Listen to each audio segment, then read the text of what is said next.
Awesome. All right, we're live. Hello, everyone. Welcome. What's up, my fellow small business supporters? Welcome to the Friday live video chat, whatever. Normally I do a Friday video premiere, but today we're doing a Friday live stream. We did the same thing last week because I thought this would be fun. And I'm here today with Greydon Square, who is probably the coolest person you'll ever meet in your life.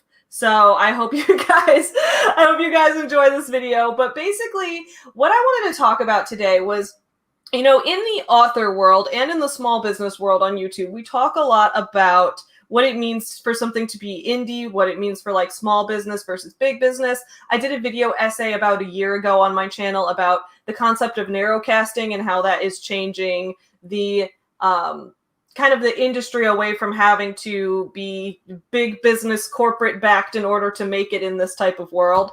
And Greydon Square here is probably one of the best examples of this because he is a full-time indie musician. So we hear a lot about indie books, indie music, indie movies, and those kind of things. And I just wanted to talk to him today a little bit about his journey as a creative person and, creating a career out of this and all of that.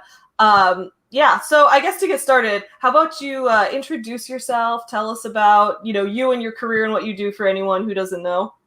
Okay, well, first of all, thank you for having me on your show and exposing me to your platform and your audience. Absolutely. I do appreciate them and yourself. And, fantastic intro. If I was to describe myself, first of all, my name is Greydon Square. And what I like to describe myself is as a musician who promotes information and education, right? We like to educate and inform with our creativity. And the community that I'm a part of, the community that I represent, the Grand Unified community, we're promoting something known as trans-intellectualism. It's this ideological perspective where we're trying to increase the mobility of mankind up the Kardashev scale. It's a word salad, I know, but essentially what we are is we're a bunch of trans-intellectual extropians who like to talk about a lot of issues that hopefully will propel man into another stage of its development and evolution. What I do as an independent musician is I try to take subjects and issues that are complex and nuanced, and I try to write songs about those in a way that no one in my opinion, hip hop doesn't really try to do. They don't try to touch, Everettian quantum mechanics. They don't try to touch landscape cosmology or omniversal scaling or anything like that. They're more into, my student Sci-Fi, who's another artist in Grand Unified. He says everything they do is stuck on planet Earth. Everything they do is so earthly. And we try to leave this planet and go places throughout the cosmos with our creativity that, most people may either they're unable to do or they may be kind of intimidated to do. But we try to take on that challenge because, let's face it, it's a challenge. And I love that. I mean, I would say I was first got into your music. Well, I first met you because Greydon hosts the Gray and Gold podcast with my friend RK. Everyone here probably knows him because we write a novel together every week. So I was on their podcast. That's how I met you. And I first got into your music because I was listening to it and I loved that there was like Star Trek references in it. And that made me I was enjoying it a lot. But I think it's cool that you're like covering all of these topics related to either like scientific things or things that are just like, different types of thinking, I guess. And I guess that's what fascinates me about the indie world is it's not bound by what someone has determined is marketable at a certain time. Totally. Yeah. Agree. Because when I write books and that kind of thing, like I started a book series about dogs and I wanted to write a book about my pit bull Chewy. And then, there's people out there saying we can't publish books about anti-pit bull discrimination because, parents aren't comfortable with that. I'm like, I don't care. I want to tell this story, so I'll do it myself. That kind of thing. So I guess what was it at first that like when you were first starting in your career, what made you choose to pursue an independent musician path rather than choosing to, I guess, seek out some kind of major music label or something? Well, that's a fantastic question. And I want to frame this by being completely honest with your audience and even my audience as well, by saying that initially I did want a record contract. Mm-hmm. Be totally honest with you. Initially, I wanted to get signed to a, Shady or a Wu-Tang or Bad Boy, whatever it was, right? Yeah. Because that was the way we measured success back in the 90s. And, for those who don't know, I was born in 1981. And I was exposed to a different music label apparatus than what exists today. And for those who remember a time before the internet, the only way to be exposed to new artists or to underground artists was to either be at a show where somebody was performing or hear it through word of mouth. This was before Napster. This was before any of the music sharing. The internet wasn't even a thing at the time where I was exposed to this. So when I came back from Iraq and I had left the military and moved out to Arizona to pursue my sound engineering career or aspirations, I still wanted to be a part of the music industry. I wanted to get signed. I wanted to have A&R discover me and whatnot. And I came pretty close at one time. I mean, I was in, New York performing in Manhattan and, had a couple of people who were working for well-known labels come to my show and talk to me after the show, and it didn't go anywhere, but it was something where it was like I could see where people could go down that path. Mm-hmm. So I'm framing all of that to say I didn't decide to go independent until I realized that there was no place in the industry for me. And I think that's the first step, is realizing where you sit in the general landscape of where you're trying to create a brand. Mm-hmm. If you know that there's no place for you in that place, in that realm, then you gotta have to start looking at setting up shop somewhere else. Because I could have gone against the grain in the industry, but I felt like it would have been so much of an uphill battle that, once again, this is before technology allowed us to kind of level the playing field, that it was like, well, the best way I can do this is go my own direction, and hopefully an independent path will allow me to keep the freedom, keep my artistic integrity and all that type of stuff. Once the internet became what it became, I think post MySpace music, I realized that labels weren't really necessary anymore, because you could become a MySpace musician. You could literally become, and I know this sounds so dated for some people, but like MySpace, before Facebook, MySpace was it. Mm-hmm. Excuse me. And MySpace was this place where, the first social media platform that had people playing music of whether it was their own or music that they liked or something like that. You'd show up on the page and this music just start playing. You didn't know who it was. And so sometimes it was somebody you knew, sometimes it was somebody you didn't, and you were able to kind of amass a large audience and fan base because of that. There were some people who kind of became, and I was a result of YouTube becoming a new platform. Mm-hmm. Back in 2008, 2007, 2008, when YouTube started becoming a thing, but before the algorithms were sorting and basically making YouTube stars. And I made the front page a couple of times with a completely different thing with my quote unquote Atheist Nation videos. I wasn't even writing about that. I was doing music about other things.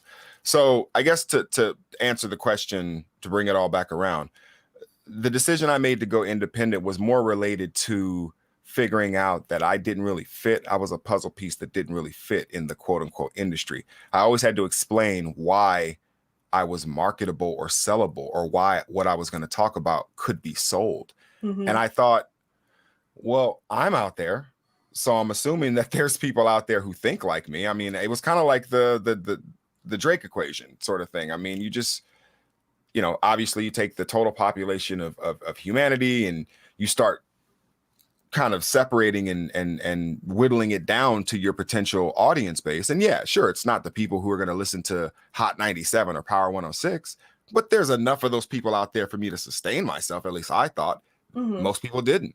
And I bet on myself. And I think that's what happened. That's awesome. I regret, I feel like I could have been one of those MySpace teenagers, and I regret that I wasn't, because back as a teenager, I was so invested in being so quirky that I didn't need social media because I was not like other teenagers. And you missed a gold mine there. It's so cringy to look back on, and I'm like, oh my god, I'm glad I got over that and started YouTube because this has been working very well for me. I was gonna say you do social media so well. I don't understand you had that position before. Yeah, I did. I was the worst. I was such like a hippie as a teenager. I'm glad I got over that. What I find so interesting about this is that, you know, when we talk about people deciding to go indie when they don't want to focus on what's marketable and what someone else thinks they can sell, it almost, you know, indicates that there's this idea of, you know, you're putting the integrity of your art first, which is true and which is good, but then people might think like, okay, but you're prioritizing art over profitability. But I would disagree on that, because I think that as an indie artist, in any way, as an author, as a musician, as a filmmaker, whatever, you have to have even more of a business mindset and an entrepreneurial mindset, because you have to do everything from the ground up. That's at least how I see it. What are your thoughts on like the entrepreneurial side of what you've done? I think that first of all, those are interesting thoughts. And I think I do agree with the people who say that you may have to decide between what is artistically, you know, important to you to maintain in your artistic integrity and your creative integrity and your ability to provide for your family. There's a fine line to walk there, and I'm not going to pretend like that line doesn't exist. I actually had to make the decision for myself. Hey, you know, you're going to be exposed to less people, probably make less money in order to keep your artistic and creative integrity. However, I didn't have a family. I didn't have children. I didn't have a wife. I didn't have anything like that. So it's a different decision for someone who may have those things.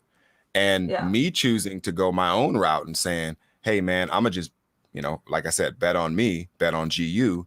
I felt like I was probably only able to do that if I didn't have anything to lose. If I could really gamble like that, because when you can't gamble like that, you do tend to make more conservative decisions. You do tend to make more decisions that are like, you know what, I got to pay these bills. I can't talk about what nobody else is talking about if it's going to take food out of my children's mouth. And so I understand that nature versus society kind of decision where it's like, am I just consuming art for the sake of consuming art?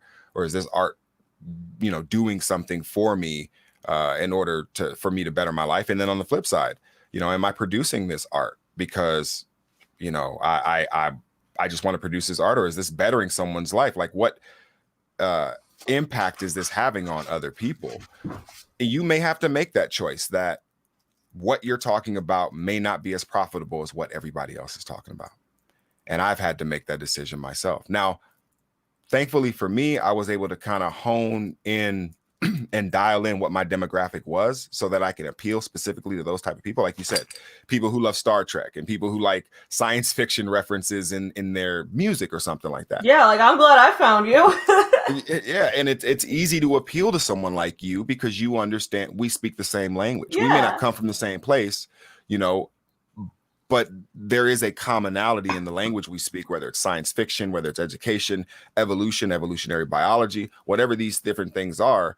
If you are open to those ideas and open to those disciplines, then it's more likely you'd be receptive to my message and my art than not. I've heard people say, you know, they didn't know I was watching or reading or anything like that, but they'd say, you know, I just can't get into his music. I can't relate to the things he's talking about. And that's not anything bad on them. They genuinely have the right to say, you know, I don't really relate to this. But that's also, like you said earlier, the choice you have to make and what's profitable and what's creative, and, you know, what type of creative integrity you're trying to maintain. So for me, and I'll tell this to everybody out there, you have to make the choice based on your own circumstances and individual situation. If money is something that you do this for, you know, I tell people all the time, I'm a capitalist. You know, make your money and do what you need to do so that you can take care of your family. But I totally understand for those people like me who are willing to say, even as a capitalist, I understand that if my product appeals to less people, that's a decision that I'm making because I want to keep my creative integrity. Then so be it. those are the consequences that basically are based on your decision. And that's something you have to live with as a creative and as a businessman or woman.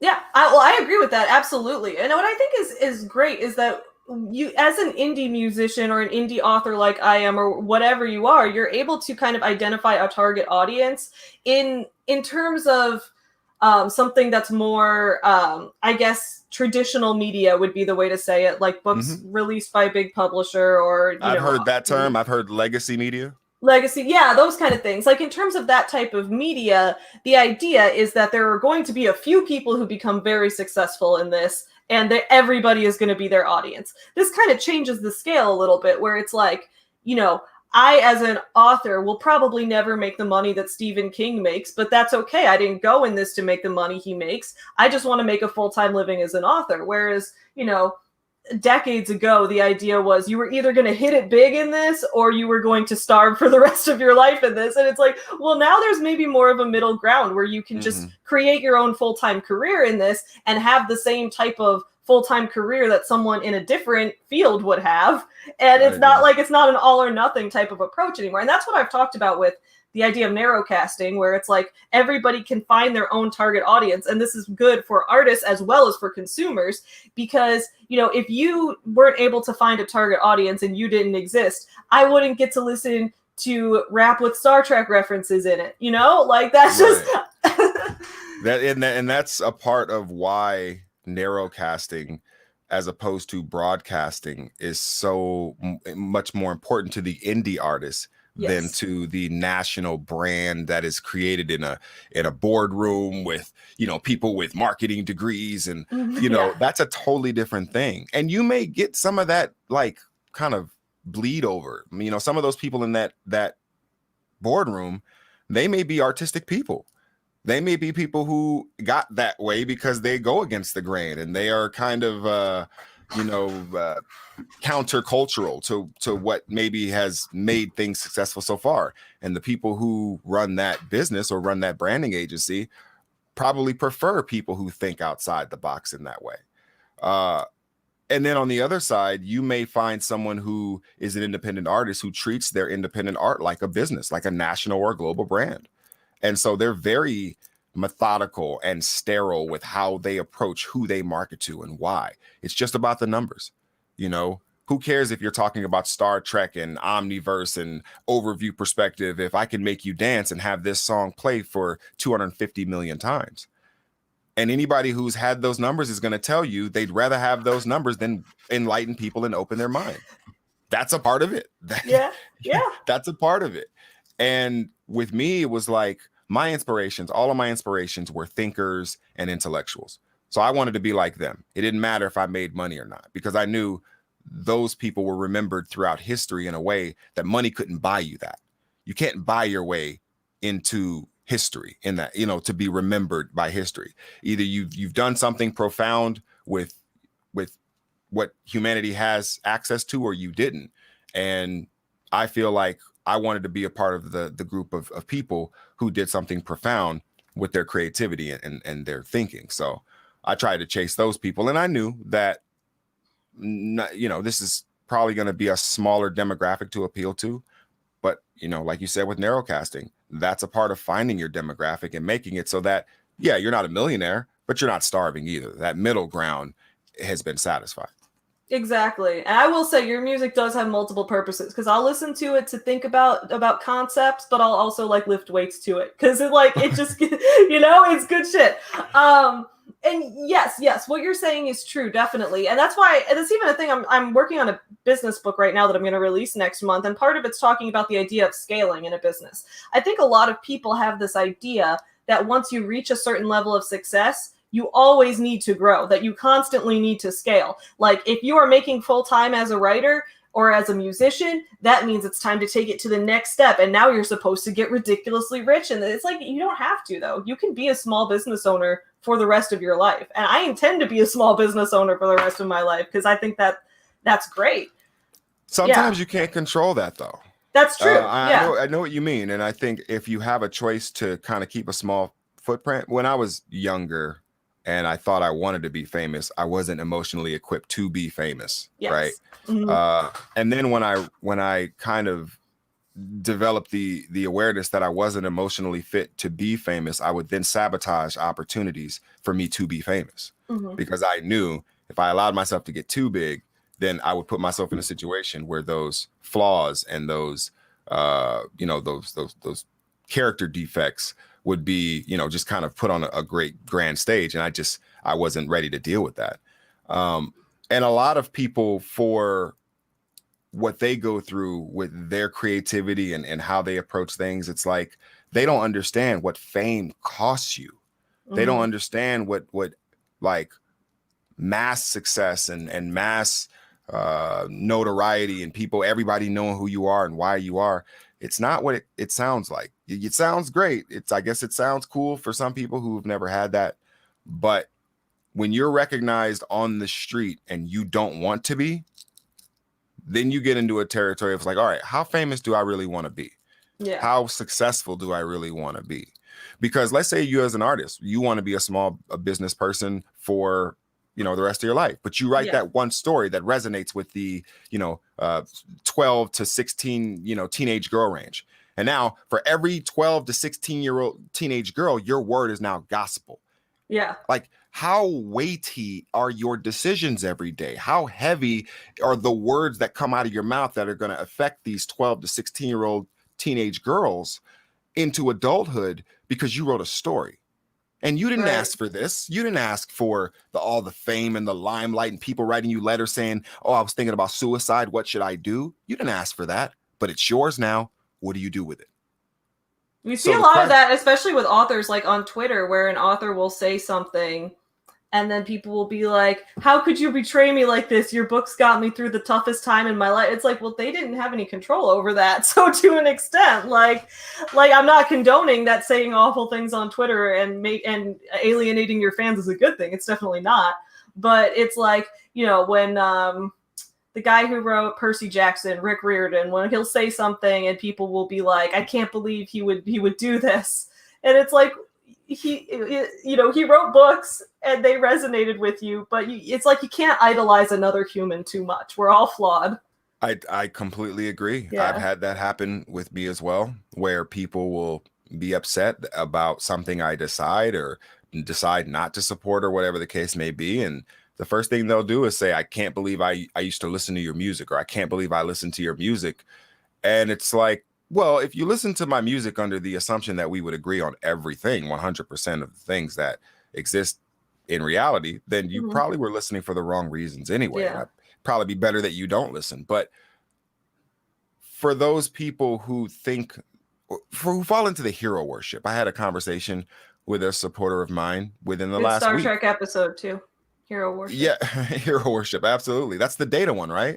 Yeah. With the kid. Yeah. Oh, don't get us started.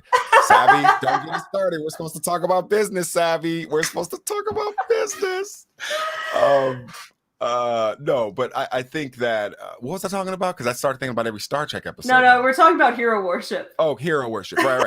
So I had a conversation with thank you for saving me, with a supporter recently. And I told him, I said, I'm not the person that you should hero worship in that way. In fact, I tell everybody who listen to me, don't hero worship me. Don't blindly believe what I say. Go fact check even what I say as a fan of me. I say it in my music because I want people to get into the habit of fact checking. I want people to get into the habit of falsification. I want people to get in the habit of vetting their sources. We live in an age now where you can say whatever from wherever, don't have to verify where you got it.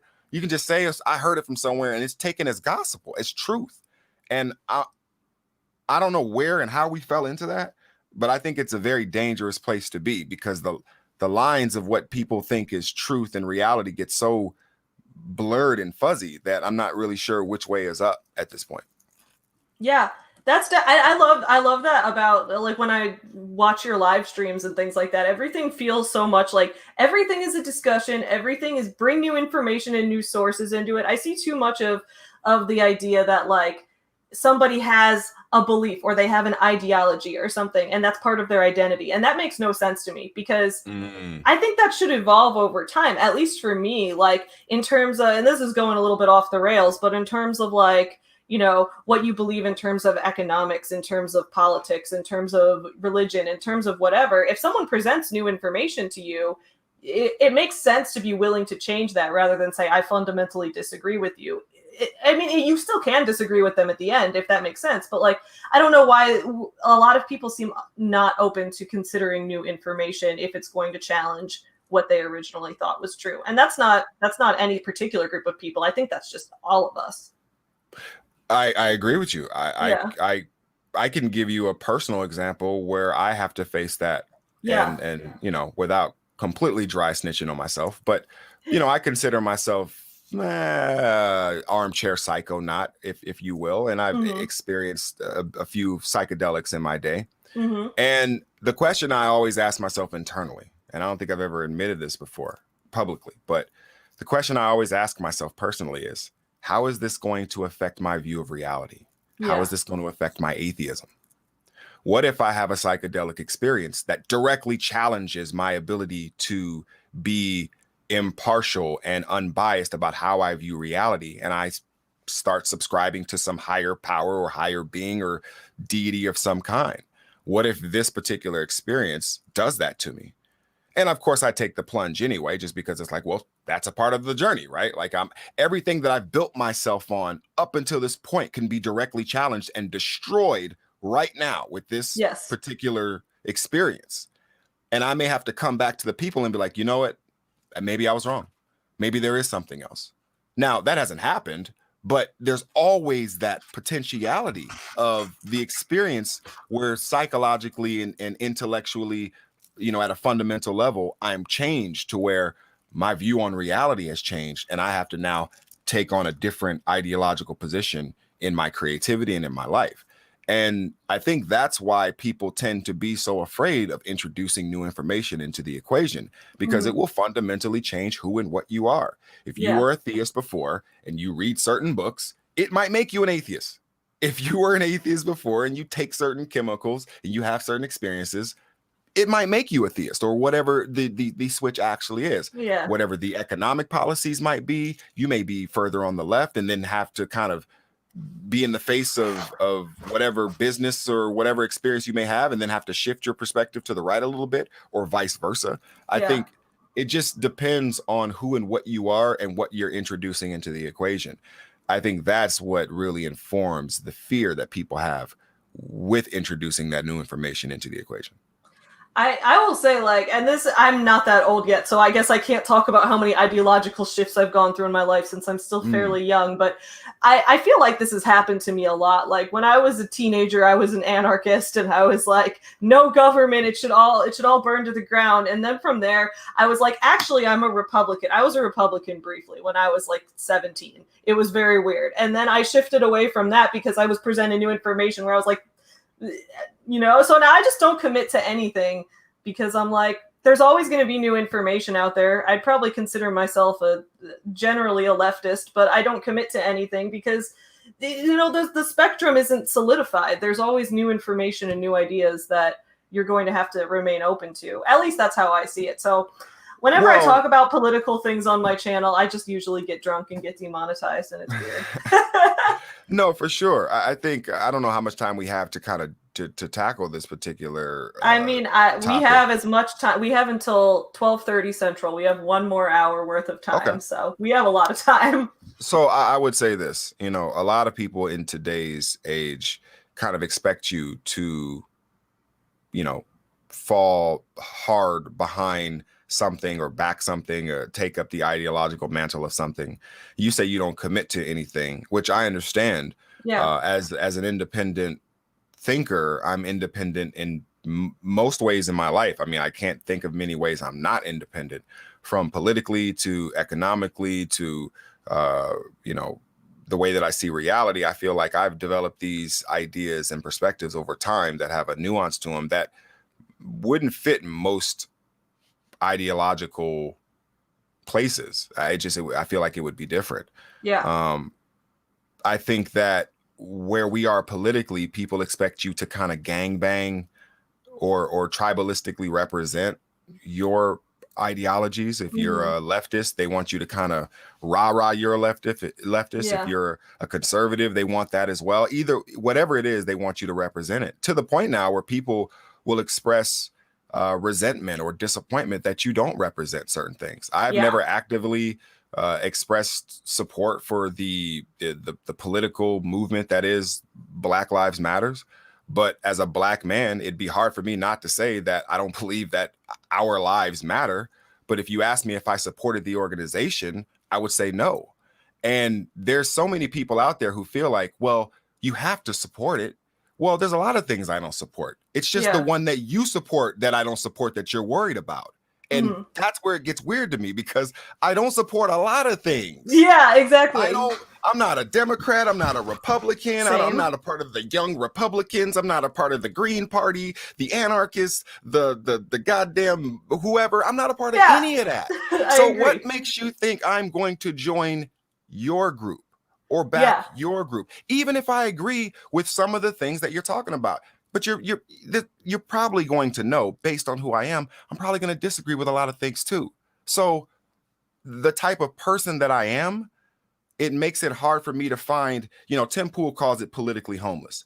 And I think we discussed that, I think, when you were on the podcast. Yeah, when we were talking about like cults and stuff, or it might have been on the episode where the audio got messed up. And the lost episode. We had a lost episode. We recorded a podcast, which is probably good it got lost, because, man, I was so drunk. I was drinking like bourbon. I was like chugging bourbon the whole time, and we went off about political conspiracy theories. Yeah. No, and it was fun. We'll have great. to do it again sometime. We had a nice little Star Trek argument too. I don't know if you remember did. That. Well, we have to devote a whole live stream to just arguing about Star Trek. Totally agree. I totally agree. I'm sure we listen. I am willing to spend more time arguing with people about new Trek versus old Trek than I am about old Trek versus old Trek, because that is the new Picard versus Kirk, is this idea that CBS can't do Trek. They don't know how to do Trek. And I'm just like, I don't know what you guys have been watching, but I love new Trek. I love Picard. Discovery is dope. Lower Decks looks great. Oh my God, you're going to make me go off. You should go off, because you got to defend your position. Why, Savvy? Why? Oh my God. I agree with you that I'm not going to ever argue Kirk versus Picard, though, because I love them both. They're both dear to my heart. Me too. What was I going to say? I don't remember. Oh, I was going to ask you if we should. So this is way off topic again, but yeah. When you were talking about movements and groups and that kind of thing, I was considering doing a video about whether U.S. political parties are cults. Do you want to do a video with me about that? You want to do a discussion? I'd be totally interested in that. All right, guys. Yes, before absolutely. The 2020 election, we will be doing a video discussing whether U.S. political parties fit elements of the cult bite model, which I think they do. Not entirely. I won't say that they're 100% cults, but I will say they have cult elements in them. They definitely do. I've been accused of running a cult with my community. Oh yeah, no, absolutely. Every fan base is the cult. You laugh. Star Trek right? is the cult. Yeah, you laugh, but that's the first thing they'll say is like, "Oh, you want a little fan base who believes everything you say." It's like, wait a minute, I'm the one who encourages the discourse between people who believe different things. But okay, I understand.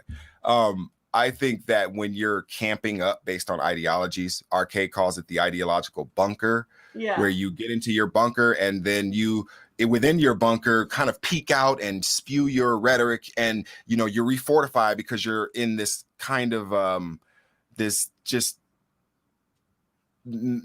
complex of redundancies that allow you to believe what you believe without ever actually being challenged.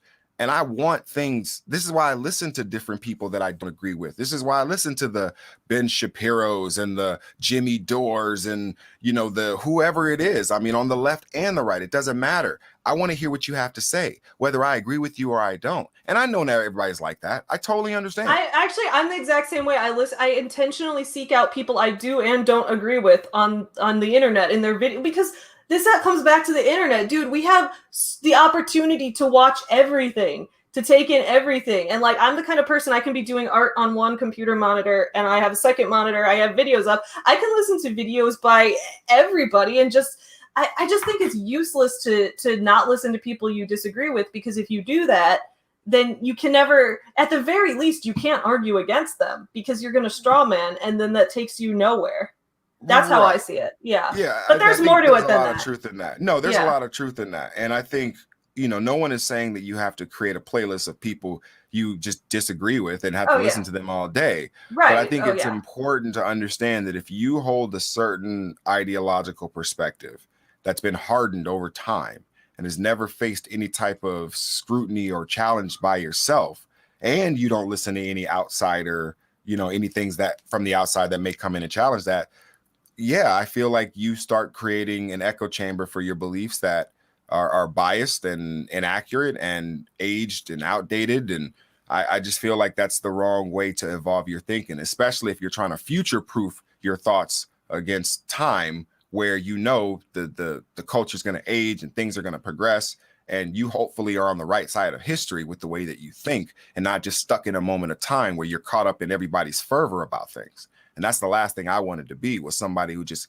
got caught up in whatever emotional wave that was going on without keeping my faculties and thinking. Because I've done that. I've gotten swept up in the emotion and taken an action where it was like, well, why didn't I think about that? I was so driven emotionally by that. Not to say that I didn't have a reason to be emotional, but to let that drive my decision making was, I think, a tactical mistake. Yeah. Yeah. And okay, so thinking about, I guess, the internet and all of the opportunities it affords us, I guess, when I know you talked about using MySpace, overall, I guess, you got your career on the internet, you committed to this awesome, oh my goodness, sorry, my camera tends to bleep in and out. No, you're good. Sorry about that. I thought it was bleeping out some type of visual that I wasn't supposed to see. Like, how like they have the 7-second delay. Oh yeah, no, my camera just like, I need to see if I'm bad at the settings on my camera for some reason. So every once in a while the screen just goes black, but it'll come back within 2 seconds. So I apologize to everyone for whenever that happens. Great. So I guess in terms of, you had kind of a start to a career before the internet, and then you had a career during the internet, and the career during the internet kind of allowed you to reach specific audiences. So I guess, how would you compare trying to go into the indie world before social media, before MySpace or YouTube or anything like that, versus what you do now? What different strategies did you use to try to find your audience and get your music in front of them? That is a fascinating question. And I have a kind of a quick story to answer it. So yes, I love stories. Back in the day when I got out of the military, I used to live in Kansas City, right? Like for, I think it was like 8 months or something like that. And I worked at a casino. And I remember seeing all different types of people coming in and out of this casino, like gambling addicts and, just all kind of just crazy stuff happened within the casino. And I remember while I was working at the casino, there was a quick trip that I would go to before I would go to work. And for those who don't know, a quick trip is a gas station, right? It's just kind of a brand gas station that doesn't really extend past Arizona out west. But it goes all far east, I think, as you might find a quick trip in like DC or something. I don't know.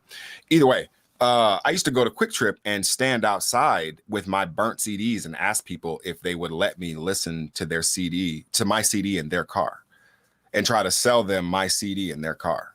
So I was cold calling strangers in person, getting my feelings hurt, developing thick skin before I even had a career. Now, this is important because what has happened today is you have far more reach, but people have far more access to you to tell you that you suck.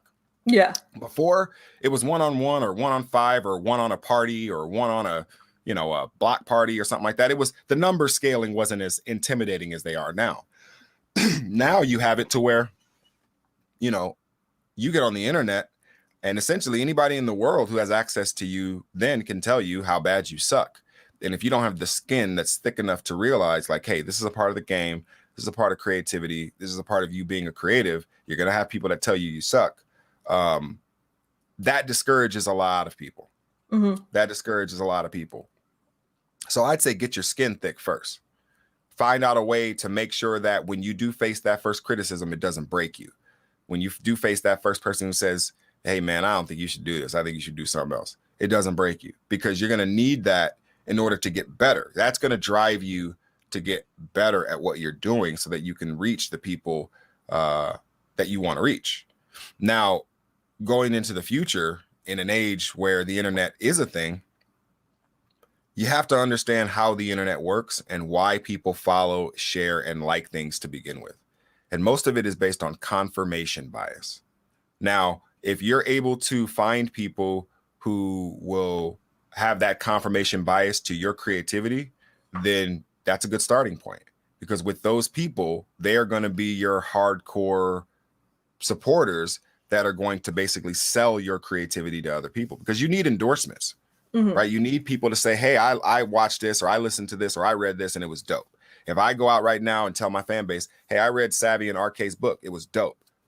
Good chunk of them are going to go check it out. Why? Because I read it and I said it was dope. Now it goes both ways. We'll send it to you for free before it releases. Oh, I appreciate it. So that you can do that. It goes both ways too, right? Because if I say I read it and it's dope and then they go and read it and it sucks, what happens to me? Yeah. They go put that faith in someone else. So I got to be honest with them. I can't just, oh, you want me to do you a favor? Okay, boom, boom, boom. No, it still has to be legit and genuine, because if anybody's going to smell bullshit, it's going to be them. Right. They're the ones who are going to be the most skeptical, because I believe I've trained my fan base to be the most skeptical. But it could be something where they're just like, okay, they're going to follow blindly. I'd like to think that I've created a culture where groupthink is challenged always, but you never know. And what I would say to those people is, in today's era where you're working off the confirmation bias principle, and that's who you're selling to, be careful not to create your own echo chamber where you can't get better as a musician. In the same way where people will tell you you suck, people will also tell you that you're great and you're not. People will tell you you're great too soon. People will tell you that you're dope too soon, or that you've got a good song and it's not a good song. It's okay. It's could use some work here. You got to be around the right people. Yeah. And if you're the smartest person in that room, you're probably in the wrong room. Dude, that's my favorite like cliche motivational quote to live by. It's my favorite of all of them. I've been saying that. Like, I don't know who first said it, because I'm so big on citing my sources on my channel, since I like to trash authors who don't cite their sources. So I'm like, yeah, I wish I knew who said the quote, but like, it's been attributed to everyone at this point, so I have no idea. For sure. And that's okay. So in the book community, there's this whole idea of don't tag authors in negative reviews, which I get. You don't want to harass someone if you're just like if I do negative reviews of a lot of like business guru type people, and it wouldn't be nice for me to just be tagging them and everything. But on the flip side, I like to be tagged in negative reviews. I got my first 2-star book rating recently, and I felt like a real author. Like, I was getting reviews from like people, on Goodreads and on Amazon, people who had read the books, and it was pretty much all 4 and 5 stars, which, trust me, keep those coming. I love those. But I was feeling like, okay, if my books are getting all good reviews, that means I'm only reaching people who like this book, right? And people who would like a specific book is a very small group of people. I need to reach people outside of who would like that book, so that the people outside of that, there may be a few in there who would like the book as well, so that it can reach them. Like, I have too small of a reach if everyone's just liking it. And that's what I figured out. And so now I got a 2-star review, and I'm like, yes, trash me. And think about how what this means to the listener, right? Because if the listener knows that all you have are people who give you 5-star reviews, then they're going to think maybe there's some fluff there, right? That maybe someone just trying to suck up to me or something. Right. Well, and I just feel like there has to be, because you have, in my opinion, this is my own personal opinion, but you haven't really made it until someone sends you hate mail. Like, and I would even go as far as to say you haven't made it until someone sends you a death threat. But I've received both of those, and I feel like when you have ruffled feathers to the point where people will attack you, or attack your character, or attack your family history or whatever the case may be. It's like, you're at least you're impactful. Yeah. And you want people to read you as like, when people will listen to my records, it's like, well, Greydon Square released a new record. I want to see what he has to say. They don't begin with, well, I'm going to like this new Greydon Square record that came out and I haven't even heard it. Because their thing is like, I'm listening to it because Greydon Square did it. Yeah. Not because I already know that I'm going to like it or not. And I believe, as a writer, as an author, as an artist, you should want people to listen to you because you've established that who you are is worth listening to. So anything you put out is worth listening to. Anything I put out, I believe my fan base will listen to because they believe that I'm worth listening to. And I think as an artist, everybody, a writer, artist, musician, you should always look at trying to create that particular perspective where someone is following you or listening to you or reading you because you're you, and they know what comes out of you is usually something that is at least thought-provoking, or at least something that's going to, give an emotional jolt in some way or another. They may not like it. People don't like every Stephen King novel, but Stephen King, or Bram Stoker, or whoever, the author is. Yeah, I think that makes perfect sense. Oh yeah, so that like, yeah, a lot of people, right? Since my channel, I'm doing so many like, I'll review this business scammer. I'll review what they're doing. I've been getting a lot of people, and I'm actually putting out a video about this 2 weeks from now, where people have been DMing me like, Savvy, Rachel Hollis is putting out a new book. It comes out in September. Make a video about it right now. And I'm like, how can I make a video about her book if it's not out yet? But everyone wants me to trash it preemptively. And I'm like, I can't do that. I can't, like, I trust me, it kills me that I'm not getting the ad revenue from the clicks you would be giving me for this. Right. And is it something that gets demonetized often, or? No, I don't get demonetized that often. But it's one of those things where it's like, people want me to, like, if I put out certain videos trashing business scammer type people, those tend to get a lot of clicks. I tend to make the most money on YouTube from that. So it's like, yeah, so it's like, she's got this new book coming out and everyone's like, do a video. Please tell me you're doing a video. And it's like, I will, but I'm not going to review it until I've read it. Like, I can't, like, that's unethical. I can't, that doesn't make any sense. Yeah, it would be intellectually dishonest to kind of have that attitude, Exactly. Like, I can't be, because a lot of people, I made this video about how she got divorced after selling expensive marriage advice unlicensed to a ton of people. And people were like, oh, she's going to capitalize off her divorce in this book. I'm like, maybe she will, but she probably will. I haven't read it yet though. I can't criticize that. Right. That's just the thing where it's like, I think it's important to keep it, like you were saying, like a amount of skepticism. I'm always open that even, an author I've previously hated or a person that I've previously had problems with, that maybe they will improve for the better. And maybe they won't. And a lot of people keep telling me I'm naive and idealistic, that I give people the benefit of the doubt so many times. But, it's just what I do. Yeah, I mean, well, don't lose that part of humanity. I mean, once you lose that, I feel like, it might be all over. And with the amount of explosions and stuff going on around the world that look like mini tactical nukes, I mean, it now's not a time to kind of lose that empathy. Yeah. Having said that, though, I also believe that sometimes having your revenue connected to your creativity is not the best thing. It's true. And one of the first thing that I did was, when I made whatever little money that I made off of music, I put it towards other places that allow me to not be so dependent on music for income. And I can just say what I want to say and do what I want to do. In the beginning, I thought of it as something that I needed to kind of make it because I needed to support myself off of. And so I was still kind of looking at it from that perspective. But once type 2 hit, I mean, basically type 1, type 2, around that time, it was like I came to terms with the fact that, like, I'm not going to be, industry famous. I'm never going to be Dr. Dre and those guys. They're never going to know who I am. And that's okay. That is completely okay. What do I do with my music though? How do I affect positive, impactful change with my creativity? And so that's where I kind of decided to go with it. It wasn't about being noticed or signed or recognized by a label or a fan base anymore. Yeah. And yeah, I think that's awesome. But so you do that, you like, even though, and I think that's great that you were being responsible in that sense, but you do have pretty much a full-time career as a musician now. So I guess what was it like to reach that level? Because I cannot yet say I'm a full-time author. I still work another job on top of it. Although my other jobs are in writing, so I do get paid for writing. But what That's I awesome. guess, oh, thank you.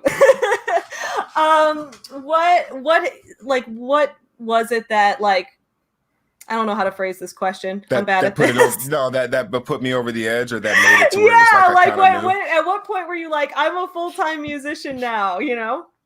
So my career had a little bit of a different path than a lot of musicians, because of what I was talking about was connected to a culture war that was taking place at the time. And I kind of hitched a ride on the culture war that was taking place. So for those who don't know, right, like most people are pretty comfortable with atheism today.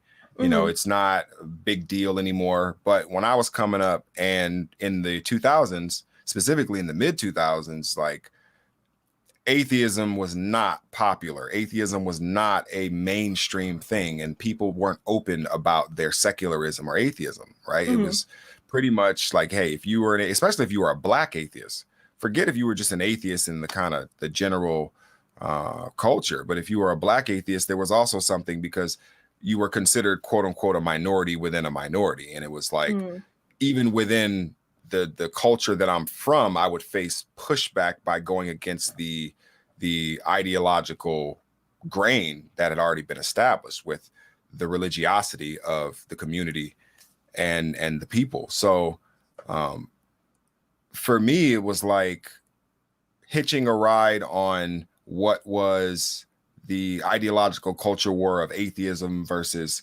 theism, and the separation of church and state, and, you know, the four horsemen. I was associated with them, and, you know, was kind of unofficially this like fifth horseman type of person. And for me, it wasn't the traditional sense, because if it was, I would have kind of done it the way that I was trying to do it before, which was, hey, just write good songs and people will show up and like your good songs. That's not the case. That's not what happened. What happened was I wrote a song about becoming, it was a song about leaving my Christianity. It's a song about becoming an ex-Christian, and I called it Extion. But I had already written previous songs that I released to the internet while the internet would start coming up, and somebody had found out that I was so I did a video called Atheist Nation, where I was talking about atheism issues, but nobody had knew that I had rapped. But I had told people that, like, you know, if you're interested in finding out about, you know, what I do musically, you know, let me know. And then so somehow somebody found out that the person that they knew as Apocalypse was the same person that was doing these videos. And they asked me, they were like, hey, are you going to do any videos about this atheism stuff that you're talking about? And I was like, well, since you asked, I wrote this one song about, you know, leaving Christianity. And sure enough, I played it at the end of an episode, and somebody cut that part out and posted it on like Richard Dawkins's website on their forum, where they were just getting big. Cool. And it was like hundreds of thousands of people had saw it and shared it. And then I made the front page of YouTube when the algorithms wasn't a thing. This was all in the early stages of kind of the social media aspect of the internet. And so from there, it was like, okay, I have something that people are willing to listen to, or people are willing to be interested in. Now, how do I turn that into something sustainable? And then in 2008, I had this big legal thing where I got into a fight at a show, and, you know, basically the community excommunicated me and was like, we don't want anything to do with them. And so I had to reinvent myself, because I couldn't just go with the whole, well, I can appeal to the atheist community and just talk to them. So from there, I had to figure out what ways to reinvent myself and what ways to stay who I was. And then maybe, let's see, 3-4 years later, I started noticing traction because I started going out and doing shows. I went to Canada, did a little small tour in Canada, toured the East Coast a little bit.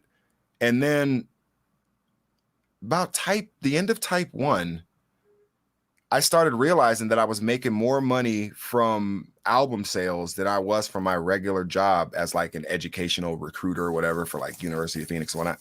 Mm. And I was like, man, I could probably do this full time. And then I ended up taking a software job out in LA while I worked on type 2. And that was the last main real gig I ever had, which was QA. I was a QA guy for a software development company for about a year and some change in West LA. And I worked on type 2. And while I did that, it was like the first time where I was like, yeah, I could see myself doing this for the rest of my life and not having a real job. By the time type 3 hit, I was making more money from music than I had been making from any of my other jobs. That's awesome. I think that's cool what you were talking about with like, I'm so into the idea that like of how the world and culture shifts in certain time periods. And especially because right now I'm finishing up a novel that's going to come out next year, which details the differences between the mid 2000s and the mid 2010s, which a lot of people keep telling me are not that different. I'm like, they're incredibly different. They're not even remotely similar. So I want to know from your perspective, you were talking about there was a culture war going on within atheism versus religion and that type of thing within the mid 2000s when you started going into this. What differences culturally in terms of receptiveness to certain ideas have you noticed, like from, I guess, I don't know, 2005, 2007, those years, and now? That's a great question. I think the first thing that I've noticed is that people have become more ideologically fortified into their bunkers that we talked about earlier. People are less open to new ideas, less open to discourse with people who have different ideas than them today than they were back then. It's crazy because what I'm about to say probably sounds crazy to some people, but I'm seeing more open-minded theists today and less open-minded secularists and atheists today, as opposed to back then. Oh, that's really interesting. Oh yeah. It's crazy. And, you see people who claim to be free thinkers and claim to be open-minded, and the first thing they hear that's different than what the thoughts they hold in their mind, they react negatively. They ostracize you. They don't want to speak to you anymore or associate with you anymore. And it's like, so you were only my friend. You were only dealing with me because we agreed. We have to agree on everything in order to be friends. That's not the type of friend that I want. Right. I don't have just atheist friends. I have friends who believe in God, who believe in different gods, who have different ideas about economics. Some of my friends are socialists or communists, and others are staunch, free, laissez-faire capitalists, like everything in between. And to me, it's like, I'm sure that I'm not in any position to judge anybody's beliefs any more than I desire my beliefs to be judged in that way. But I think what has happened now is that we live in kind of a society of thought policing that didn't take place back then. Today, it's like, what do you think? And if you disagree with what I think, then we're going to cancel you, or we're going to, and it's on both sides. Like, people act like cancel culture is just on the left. No, the right. No, it's everybody. Yeah. Oh, yeah, it's everybody. The right cancels hella people. So it ain't like, oh yeah, you can't get canceled on the right or anything like that. They get canceled too. But the left has kind of made a brand of cancel culture, right? And so now it's this thing where it's like, well, are you BLM? If you aren't BLM, you better say it. Say it, Bart. Say it. Say the words. And then everybody cheers when he says the words, or they shame you when you don't say the words. Yeah. How about, I agree with some things that they do and I disagree with other things that they do? How come I can't just say that? Right. And I guess, yeah, to an extent, like that's why, I've gone to protests in my life and I never chant at them. And I tell people the reason I don't chant at protests is because it is too reductionist of the idea. As like, if you want to yell something at a protest, a lot of times the thing that someone is yelling is like, I don't know, like you have a broad idea and maybe I agree with it, the foundation of that idea. Maybe I agree with the majority of the way that you're approaching reaching that idea, but I disagree with this piece of that. So I can't support the thing in full, but I'd like to make 2 changes to it and then we can support it. But then if you say that, people think that you're just throwing away all of your support for it. I'm like, no, that's not how this works. There's negotiation that should happen within all types of ideas. Yeah, and my thing is I don't think that they should care or anybody should care about my support one way or the other. I think they should care more about how their ideas are received and debated amongst people who think their ideas should be debated. And I'm willing to have those conversations with people in my opinion who want to intellectually honestly have those conversations, but a lot of people don't, because just like religion, they're too stuck on convincing you that they're right and that you should do what they need you to do, as opposed to hearing why you may have concerns about this thing or that thing. It gets reduced to, well, what aboutism? It's like you don't care about our issues because you want to bring up other issues. It's like, no, these issues are related. I cannot These stand issues that. are directly related. What'd you say? I just, when people say what, like, okay, because I've been going on Twitter rants recently. This is so off topic, but I'm going to bring up Epstein right now. So I've been going on Twitter rants because Ghislaine Maxwell got, she was found, and people are on Twitter, and some people are like, look at this, it's been found that there's pretty strong evidence Bill Clinton was probably doing shit with underage girls.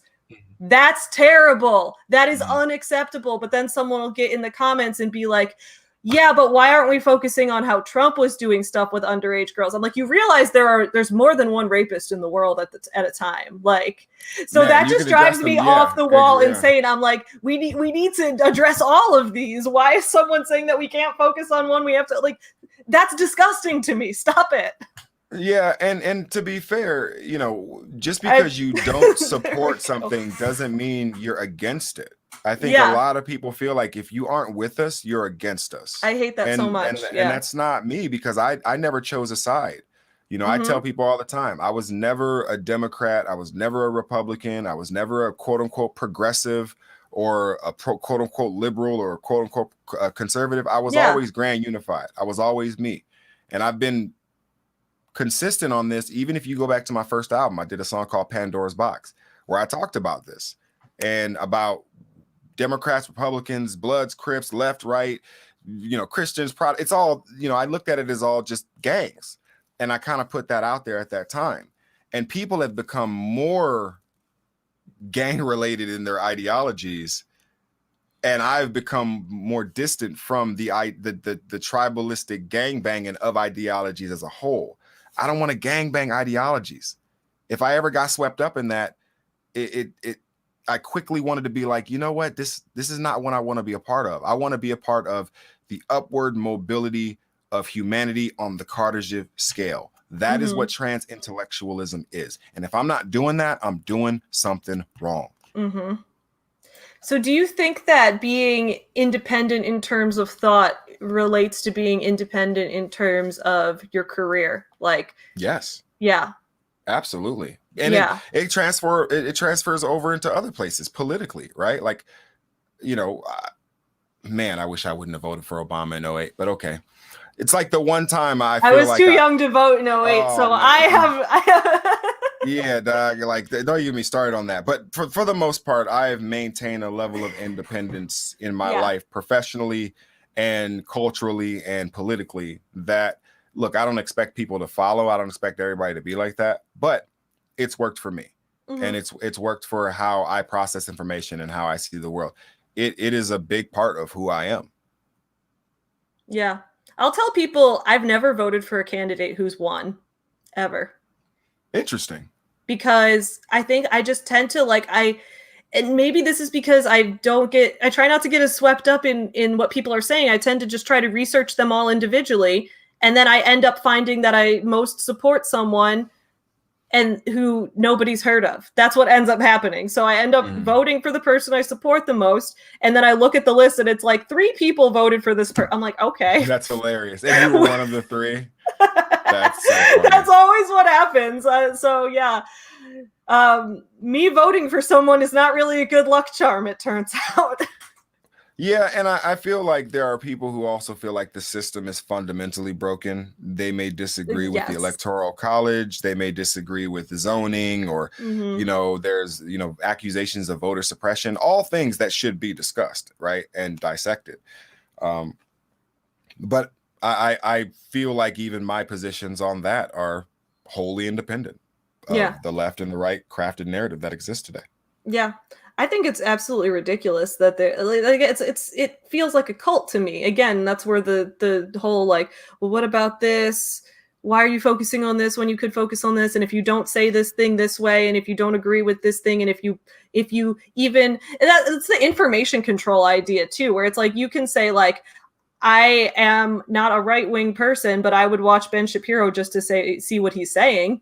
Yeah. And someone can say, you're not allowed to look at that information. And it's like, that's a cult tactic. That's where you have to realize that this is unacceptable.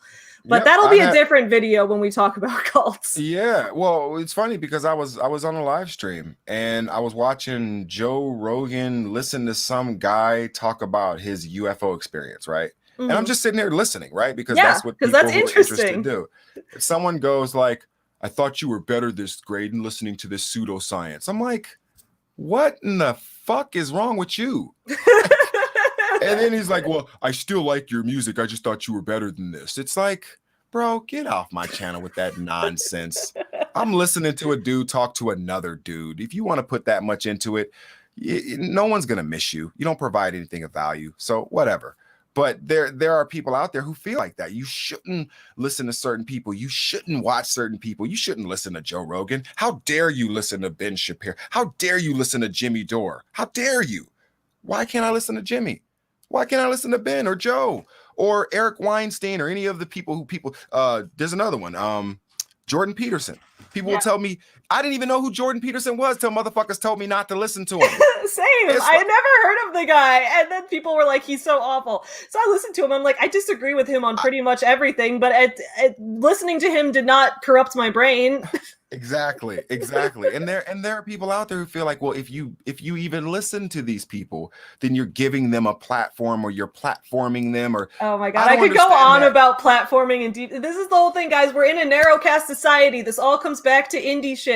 We're in a narrowcast society. Deplatforming does not need to exist because there is no cap on how many things can exist at once. There is no limit. You can have infinite stories. You can have infinite people talking.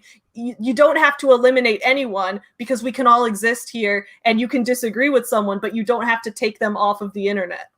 And the last thing I'll say about that is, as an independent, you really don't have to worry about cancel culture as people in the mainstream do, because I've been quote unquote canceled before, and my record numbers and my spins and my plays went up after I was canceled. Yeah. So for the people who canceled me, thanks. Yeah. I mean, you know, I'm seeing more spins today than I ever have. And isn't that like the Streisand effect or something, when you try to stop people, or like when somebody makes a big thing about, you shouldn't buy this person's thing, we're criticizing them, they're a bad person, don't ever support them. That just causes more people to be aware of it, and that just gives you publicity. Well, how do you think that gangster rap was exposed to middle America? The kids didn't know about it. They didn't have the internet like that at the time in like the early 90s and mid 90s. Not everybody had the internet like that. In fact, I'd say the internet didn't become a common thing till about 2002, 2003. Yeah, probably. And so if you're listening to gangster rap in 95 and you're from Wisconsin, you can thank your parents for that, because they were the ones who got mad and wanted to, you know, smash NWA tapes in the streets. And, you know, it's like, and then their kids are like, well, why is mom tripping about, you know, this song? And so that's how people really get exposed to that. Yeah, I would agree. So I guess y'all out there who are trying to get your career off the ground, make people hate you. Either that, No, or make people, or at least get people to agree with your confirmation bias, right? Appeal yeah, to their confirmation bias. It's one of the best things you can do to build a fan base. definitely. I guess I definitely want to get some of your advice for aspiring indie creators of all types out there. What is your best advice in terms of finding your initial target audience? Because I know you've done this both with and without the internet, which is, Mhm. you have a very unique perspective in that sense. All of us have the privilege of having the internet these days, which I'm very grateful for.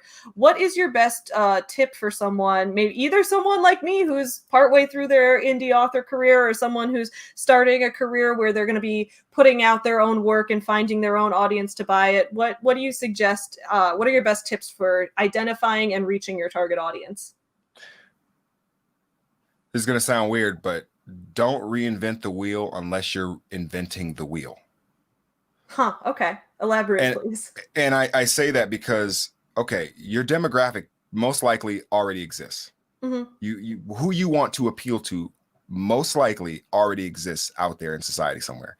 You just need to find them.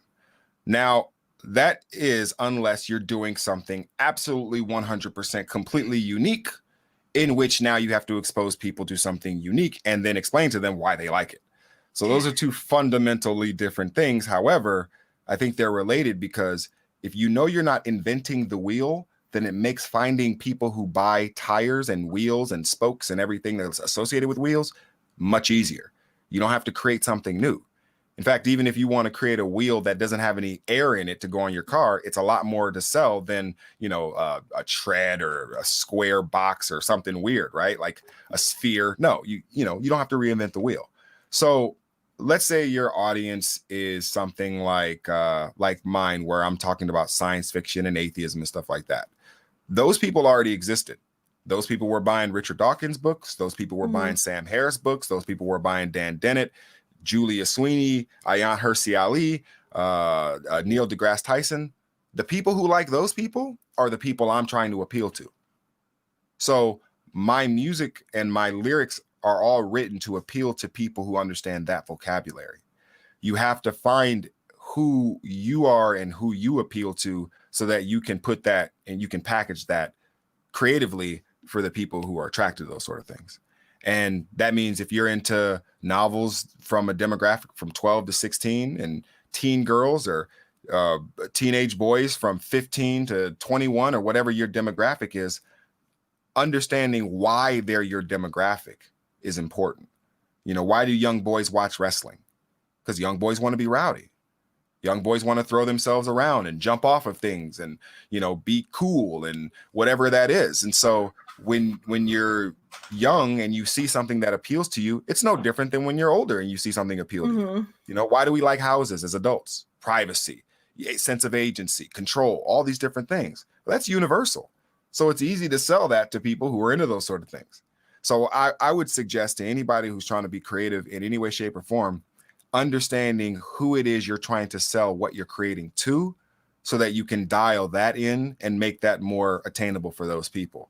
That doesn't mean you have to make it so that it appeals to everybody else or appeals to everybody, but you can't take that approach. I just feel like to go on our topic of narrowcasting, if you really want to start the opposite way of other people, which is the opposite of this, is the lottery ticket effect, right? Where every creative thing you do is essentially a lottery ticket so that you can blow up and be a huge star. So you're playing a lottery ticket every single time. Now, you do this anyway with creativity, because anything you do can become that.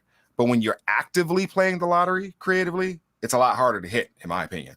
So the best thing that you can do is go to a smaller pond and establish yourself there. And then when you're established, move to a bigger pond. Mm-hmm. Because you're going to take the lessons of what you've established in the smaller pond to the larger pond. And I think it's going to breed a much more, sustainable recipe for success than not. Awesome. I totally agree. And everyone who's here in the comments, we've got about like 10 more minutes. So if anyone has questions that you want to ask in the chat, feel free to put up a question and we can do a little bit of like live Q&A before we head out for the day. Just so y'all know, Also, immediately following this at 12:30 Central, 1:30 Eastern, we're gonna have another stream on my channel, which is gonna be me and RK, and we're gonna be writing our novel Cancel Sean Boston. So if you want to see more of us working on Cancel Sean Boston live on YouTube, then please stick around for that next stream, which will be happening pretty much immediately following this one. But yeah, no, I find this whole conversation fascinating. I just want to like have live streams with you all the time. Yeah, you should bring me back. I mean, this is a conversation I feel like that we should definitely continue. What I think is cool is like that you're someone I would consider you very successful. And like you want to hang out with me and I'm not successful. And that just makes me feel great. To be honest with you, people who only want to hang out with people who are quote unquote successful usually aren't people who you have fun with when you hang out with them. They're not fun people because they're always talking about like, oh, my success and my branding. They don't know how to relax. Like, you know me, I'll pack a bowl and smoke weed and talk shit about Star Trek. I don't take this too seriously to where I can't relax and enjoy myself. And you seem like a person who just likes to shoot the shit, talk some Trek, maybe talk a little politics every now and then, maybe talk a little economics or social stuff every now and then. But I just want to talk about everything. That's me. I just want to talk to everybody. I'm like, I have the weird extroverted writer combination, which most writers they talk about, like, I don't know, there's just such a thing in the writer community, how to overcome your introversion, how to overcome being. I have the opposite problem where it's like, no, I need to be talking to everybody about everything all the time. And yeah, that's and I'm a talker, so you know, for me it's like I'm willing to talk to anybody who's willing to listen. But it is, you know, cool to hang out with people who don't have the kind of industry stench on them, if you will, the kind of, you've been in the game and you're all hardened and bitter because you've been fucked over a couple of times and people have stolen your work and you've had to sue a few people, and it's like that it's just, you know, the industry will ride you hard and put you up wet if you're not careful, and you can't let it do that to you. Whatever industry you're in, I don't care if you're in the restaurant business, it will ride you hard and put your ass up wet. So it's not like you don't become what they want you to become what you want to become, and let those people who like what you are gravitate towards you. Create your own gravity and they'll find you. Awesome. I love it. RK says, just a friendly reminder to everyone in the chat, Gray and Gold is on episode 35. That's amazing. You guys have been doing so great on your podcast. I'm so glad you guys are doing this podcast. It makes me so happy. I'm trying to get you back on there. B says that I should come back on the podcast. So yes, I would love, dude, anytime. Like, just if you're like, we need someone to record a podcast with, just message me and I'll come on whenever. Absolutely. We'll hit you up. Yeah. Awesome. Awesome. Thank you so much for doing this live stream with me today. I will look forward to scheduling another live stream with you in the future to talk about other topics, and we can just do this regularly. It seems like everyone in the chat enjoyed it. Everyone, thank you so much for being here in the chat. Gray, thank you so much for being here. I probably forgot to link you in the description below, but I will go back and link you in the description below. So everyone who has not listened to Greydon Square yet, you absolutely need to check out his music because I love it. And if you hate it, then you can just lose trust in me. That's fine. Do we get any music? Dude, I will get copyright claimed. That's the problem. And that's the thing is what's so bad about that is I can give you permission right now to play my music and you will still get struck with the copyright. That's how bad hate it. That's because it's the bots, dude. So we had a live stream on RK's birthday and we played a bunch of music, and then we played one of your songs, and your song, I mean, 50 Cent was the one that got the video taken down. He eventually did the whole like, this video is taken down, I don't want my music in it or whatever. So he got the video taken down, but we got 6 copyright claims. I feel like yours was one of them, even though I'm like, I know you didn't do that manually. I know you don't mind your music in our video. I would never do that. I tell people all the time, you know, I tell people to steal my music, pirate it if you have to. Like, I'm cool with that. I'm the guy who tells you to pirate his music. So playing his music, I would never have a problem with that. That's so crazy to me. I'm finally, so I don't usually listen to music digitally, but I'm finally going to download yours because now we've set up the server to listen to digital, like music on files and that kind of thing. Normally I just listen on vinyl records. So I'm like, make a vinyl record and I'll buy it as soon as you do. You know what? I'm going to do that. I'm definitely going to do that. Yeah. Okay. Awesome. I'm sorry for being a super hipster, but I got your merch the other day. And I love it. I have your t-shirt and I was like, I should wear it on this stream. And then I was like, but then I'll look like an obsessive fangirl and that'll be awkward. I have one question. What's that doll behind you back there that looks really cool? No, Oh, behind that you one? on the other side. No, the cool. other side. Wait, which, this one? That one. Yeah, what is that? This is Daisy. So she's 90 years old. She's one of the main characters in my novel One Final Vinyl, which I released in May of 2020. What I like to do is make dolls out of my book characters as like just a fun promotional thing to go along with it. So I decided I would take this is an actual American Girl doll from the 90s. Like, I know but a lot of people watching are probably not interested in like toy stuff, but I'm a toy person. So she's got an original Pleasant Company neck tattoo from before Mattel bought them out. So wow. I have this one, and I decided that she was originally just like a red-haired. She wasn't a historical figure. She was like a red-haired, just standard doll. So I decided to, I bought this blonde wig on Etsy. I spray painted it. I actually did a video about my process of making this doll. I spray painted the wig gray and did white pastel highlights in it. And then I used non-acetone nail polish remover to break down the glue in her previous hair and took it off and then super glued this one on. And then I used pastels to give her a wrinkled complexion. And then I got this outfit for her. And now we have Daisy, my 90-year-old doll. Wow, that's fantastic. That was looking real cool back there next to the Thank booty you. shorts. I didn't even know. I noticed that and the booty shorts, and I was like, all right. The booty shorts. Okay, that's like I have a whole chapter about narrowcasting in the business book that I'm going to be releasing soon. And I talk about Planet Booty obsessively because they're my favorite band of all time.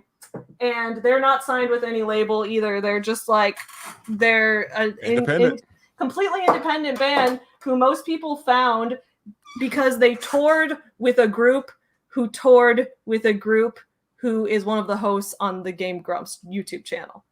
So there's just like every single step of this process was like YouTuber gets big, has a band that gets big, tours with another indie band, they get big, that band tours with this band, and now this band is my favorite band. There's like six steps in here, and I'm like, this is just beautiful. I love it.